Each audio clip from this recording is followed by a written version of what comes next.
Hello everybody, this is Terry Jeanette with the Tapping Flamingo. Today we're going to make a little pole charm or a zipper pole for one of my Blythe dolls. This one in particular here.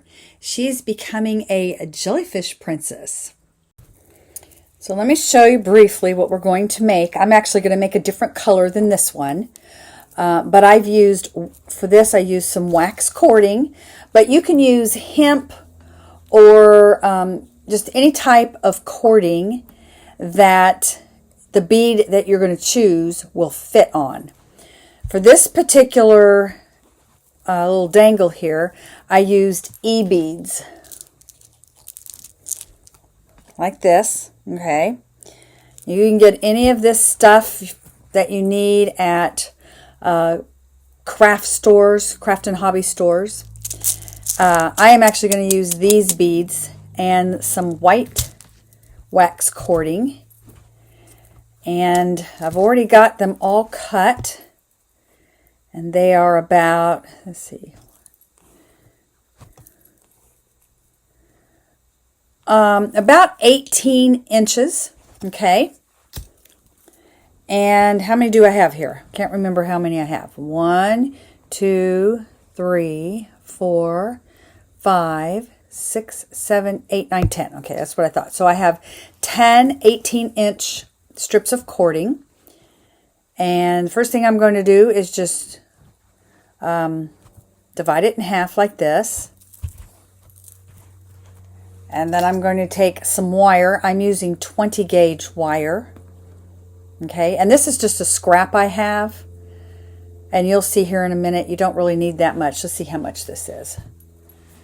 This is about maybe 8 inches. Like I said, you don't need that much, but that's how much I'm using because that's right, a scrap. And I'm going to go ahead and put it in that loop, and I'm going to cross it, and then I'm just going to turn until I have one wire. Okay. All right. Now down here, I'm just going to make an overhand loop. I want to make sure all of my pieces of thread are smoothed out. We don't have any bulkiness or bumpiness.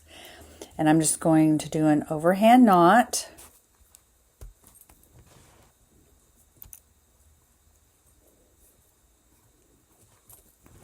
Like so.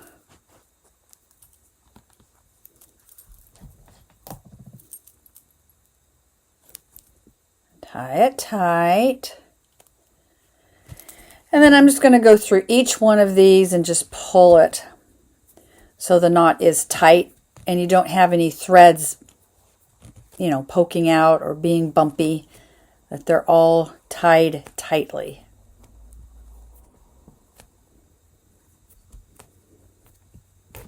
And you can feel them tighten up when you do this.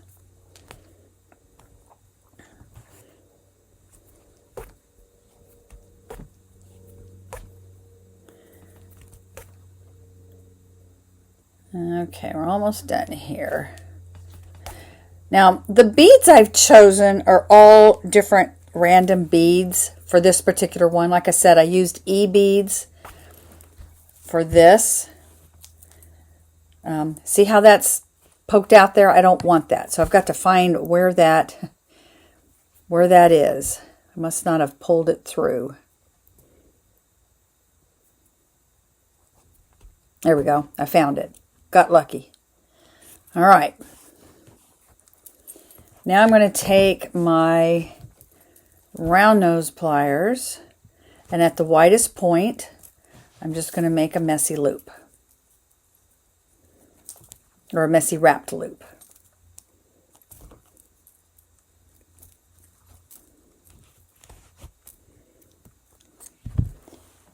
And then I'm just going to cut this leftover stuff here. Well,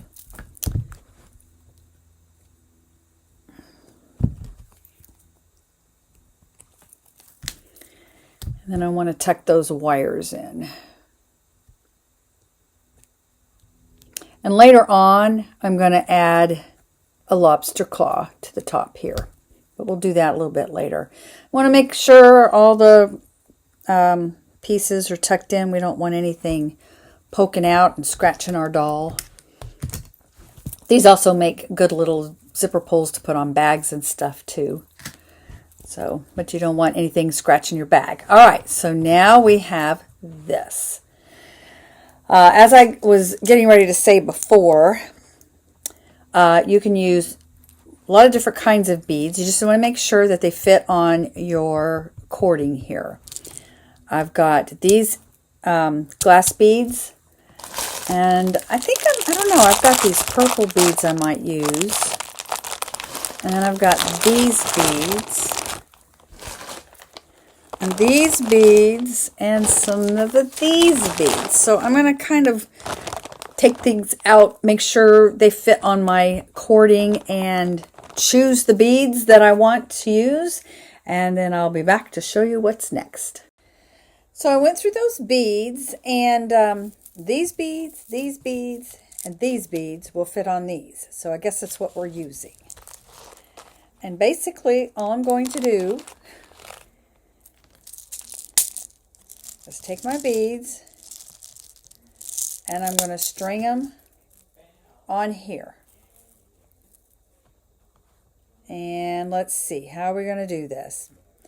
I think I'm going to try to do them a little different on each string. But just starting out, let's see if I can get these on here. There we go. Maybe do one of those, and one of these, like that. Now this one I actually have, let's see, 2, 4, 5, I have 5 beads on each piece of string. And I'm not for sure I'll need 5. I could do 5 on some, 4 on some, just kind of randomly. You do them however you want them. But I think that's all I'm going to do. It's just the 4. And then I'm going to do an overhand knot. 1. And do another one on top of that one, so the beads don't fall off. There. And I want to save a little at the bottom here.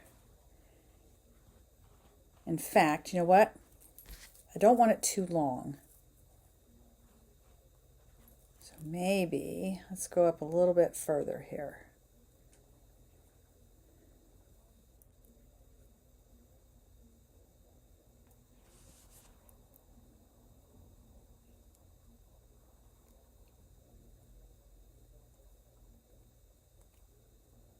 Okay, there we go.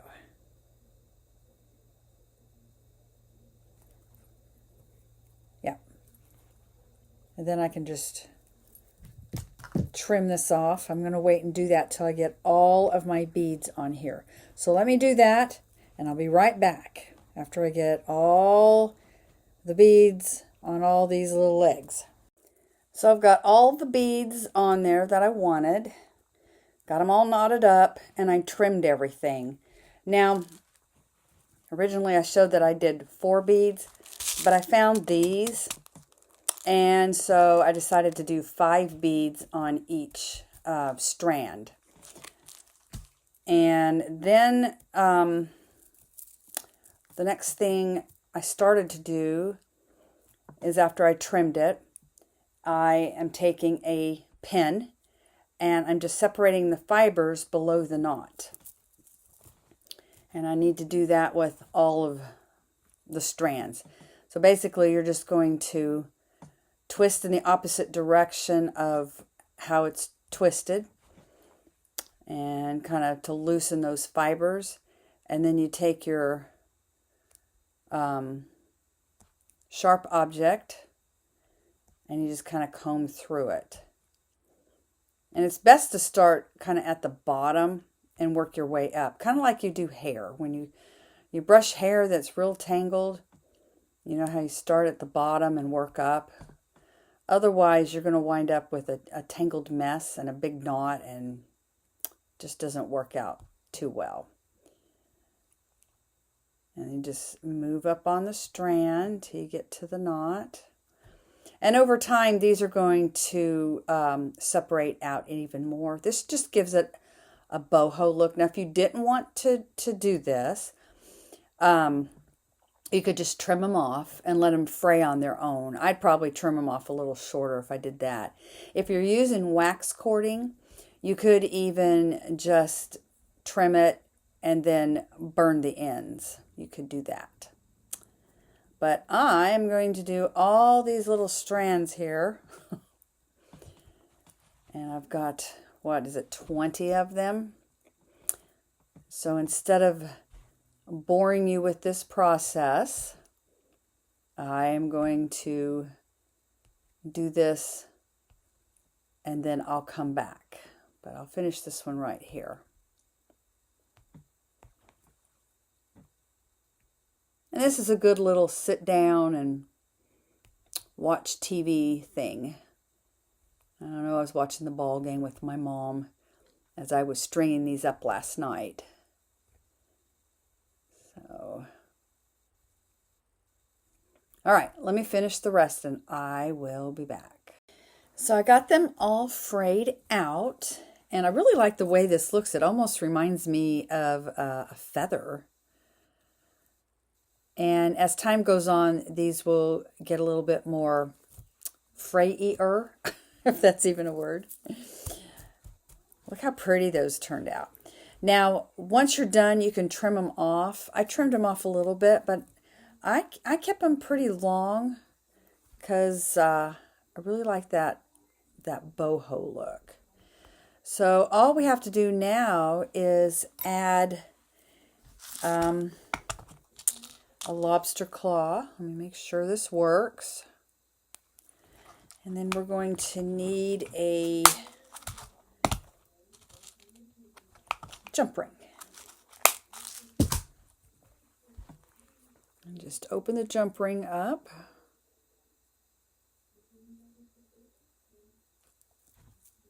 Put the lobster claw on. Put it in that loop and close it back up. We are finished. Isn't that cute? All right, so now what to do with it? Well, there's several things you could do with this.